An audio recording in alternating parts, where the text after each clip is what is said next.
There are many things that should never be attempted in under 2 minutes, including complicated machinery, epic poetry, and lunch. But perhaps the worst things to attempt are the books in a series of unfortunate events by Lemony Snicket, which begin when Violet Klaus and Sonny Baudelaire find that a terrible fire has destroyed their home, their possessions, and their parents. Wouldn't you prefer to spend the next 100 seconds frolicking on a pony? I'm sorry to tell you the orphans were placed in the care of Count Olaf, a despicable villain with a tattoo on his ankle and 3 steaming bowls of suspicious oatmeal.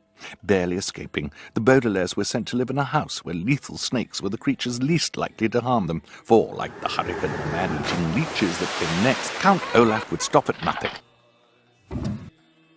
Though they survived, the orphans were forced to work in a lumber mill with poor working conditions before being shipped off to boarding school where they had to take gym class. There are several good reasons to change into ill-fitting clothing and work up a sweat while someone is whistling at you, but gym class is not one of them. In fact, the phrase physical education, like the phrases frozen fish, fashion statement, or salad bar, takes one perfectly pleasant word and then spoils everything by placing it alongside a distinctly unpleasant one. In the case of the Baudelaires, their physical education was particularly unpleasant because they had a gym teacher who one would be hard-pressed to describe as anything but disgustingly cruel, or vice versa.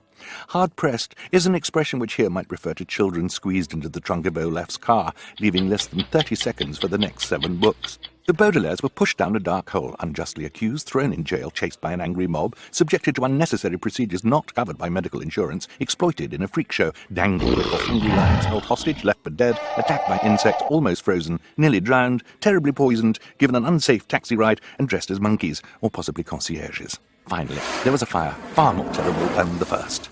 Now, with a single exception, there's only one book left in a series of unfortunate events. Wouldn't you rather read something else?